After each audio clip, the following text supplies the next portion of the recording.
Hi, welcome to a new weekly vlog. This is week 31. I'm in the middle of uploading week 30, last week's one, where I went to Inchcombe Island and to a family wedding. So that was quite a fun one. If you haven't watched that already, I would recommend watching that one. This week I think is going to be quite boring because I don't really have very much happening. I'm going to be very busy at work all of this week because it's the first week of the month, so it's back to reporting and stuff.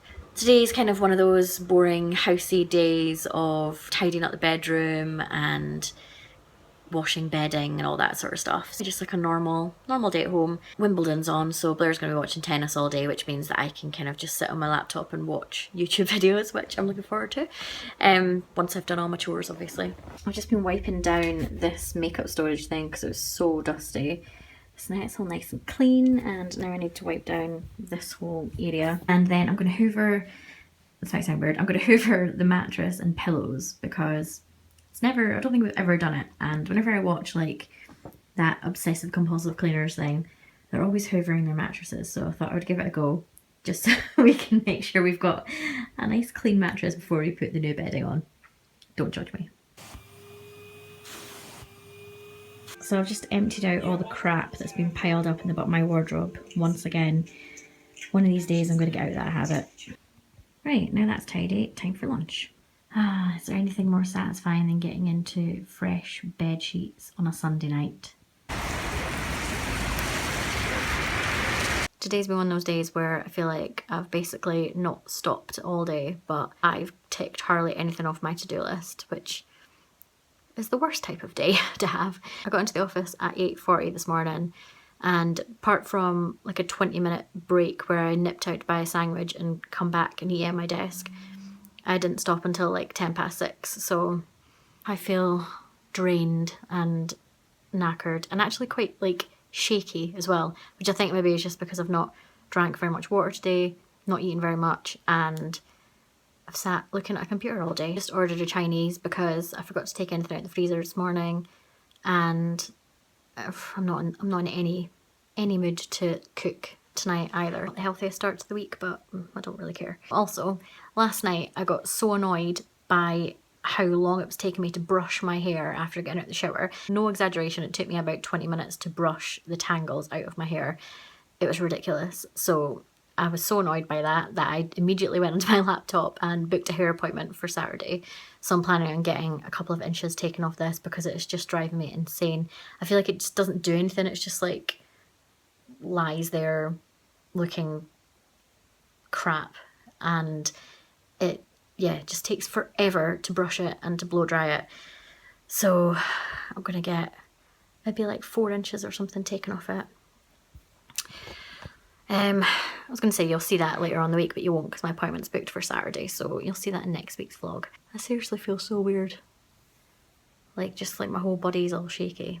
Okay, I'm going to go and put pyjamas on and wait for my nice Chinese to arrive. It'll probably be a chilled out night as well, watching TV. I'm going to stay off my laptop, I'm going to stay off my phone because I've had too much staring at screen time. I know ironically that I'm saying I'm going to watch TV, which is another screen. Oh, hello, unflattering lighting and angle. Yesterday I didn't film anything. I did mean to chat when I got home from work, but I completely forgot. Yesterday wasn't as busy a day as Monday. It was still really busy, but I kind of wasn't as stressed as it was on Monday. I did have a meeting with my manager in the afternoon where I basically just said, like, I'm so stressed out, help me.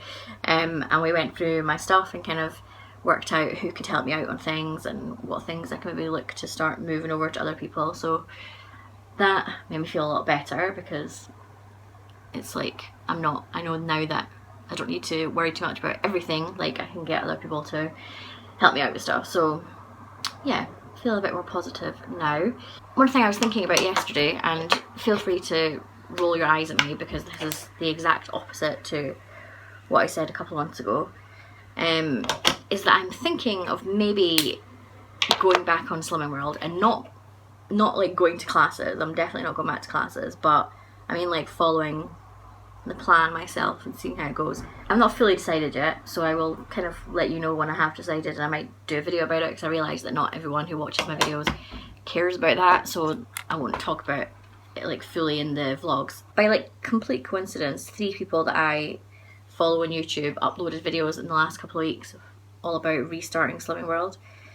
And I was like, maybe I should do that, because actually I feel huge at the moment and I'm really bloated and I'm not really eating it healthily, and I've got a holiday in September that I would quite like to lose some weight for. So yeah, I've not watched any of those videos yet. I've kind of bookmarked them to watch later, so I think maybe over the weekend I'll watch those videos, I'll read through my old Slimming World like packs, and then I'll kind of decide if that is what I want to do.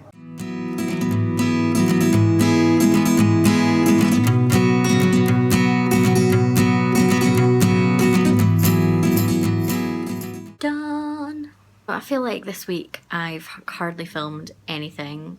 I've been so busy with work, like it has been another insanely busy week. And when I've got home I've been really tired and all I've done is watch TV and have dinner, so there's really been nothing to actually show you. I realise that doesn't make for a very exciting vlog. I feel like as well I've just not really been in like a very good mood this week. I feel like the world is just in a really horrible place at the moment. Like every time I go on Twitter or on The Guardian or on BBC News or something, it's just like a constant cycle of bad news, which doesn't put you in like the best of moods. I kind of feel like we're sort of on the edge of something really bad happening. Like it feels like there's a really tense atmosphere everywhere. Like we're just like on the cusp of something happening. I saw something getting retweeted on Twitter actually, where a person had said that they think that in 50 years time kids in history in school will be learning about this point as like the years leading up to X. It feels just like everything's getting like lined up for like disaster. I know that sounds really dramatic, but it's true. Like when you think about it, in this country at the moment, in this post-Brexit thing, nobody knows what the fuck is going on. Like the main people who got us into this situation have like fucked off like rats abandoning a sinking ship.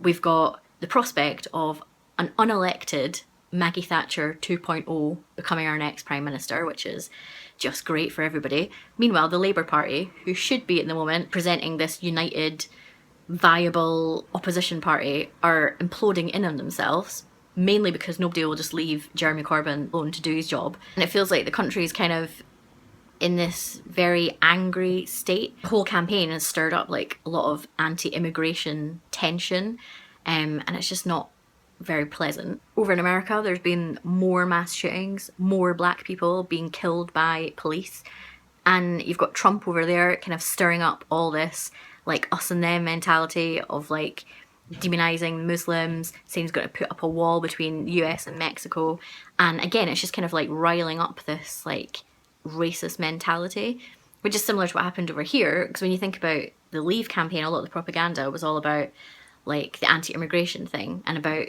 saying that, you know, the UK is at breaking point, it's stretching our NHS. And I'm not saying everybody who voted Leave is racist and is against immigrants. That's not the case. There will be people who are racist, and all that's done is kind of justified their racism. So they're like, see, I've been saying this for years. They're the reason that I can't get a job. They're the reason that I can't get a doctor's appointment. And you've got people who don't openly hold those views, but if that's what the press are telling them, you know, when you think about like The Sun, for example, you know, they look at their front page headlines and like 70% of the time it's something to do with immigrants. And even if those headlines and the stories are lies and they're twisted truths, a huge proportion of people take what they read in the press as read because they think, well, why would they put out lies? Why would people say that this is happening when it's not? So you're just kind of stirring up all these kind of like us and them type views in people, when in reality a lot of that stuff is just made up. The NHS is not at a breaking point because we've got immigrants coming over here. It's at breaking point because the government has been cutting the funding and we've got an ageing population. And in fact, a lot of the people that work in those hospitals are immigrants. So if you want to take all of those away, then yeah, good luck trying to run a hospital. It's just really... I've deleted the Facebook app from my phone because I was kind of going on Twitter and Facebook several times a day, and I've just seen so much crap on Facebook with people kind of sharing like stories that are just not true, and it was just stressing me out so much. I was spending like my showers mentally planning like a response to things, and then be like, no, I'm not going to cause arguments, let's just leave this. So I've deleted it from my phone, and I feel a lot better because I'm not looking at it every day. I do still like go on it on my laptop or whatever, but it's only like maybe once a day at the absolute most. Sometimes it's like once every couple of days. So I feel a bit better, but that doesn't really change the fact that these views are still out there. It just feels like this horrible us and them mentality is everywhere at the moment. It's just kind of like fueling extremist views on either side, which isn't good for anybody. Why can't we just accept that everyone's different and that's a good thing? Multiculturalism, which is very difficult to say, it's a good thing. It's just really frustrating to see that a lot of people don't get that, and that they kind of just want everything to be, want Britain to be great again, which is just the most vomit-inducing sentence. What you want is a time machine, and we don't have that. It's not possible to go back to the days of, you know, like the 60s or whatever. Like the world's in a completely different place, and that's not possible. Anyway, that was a long 11-minute rant, when really I just meant to come on and say that I'm sorry I've not filmed very much this week, but there we go, I've just bulked out the vlog. Anyway, I'm now going to go and get my hair cut, because as I said earlier in the week, it's been driving me insane. So when you watch the next vlog, you'll see what my hair looks like. It's how long it is at the moment. But yeah, thank you for watching. I will see you next week. Bye!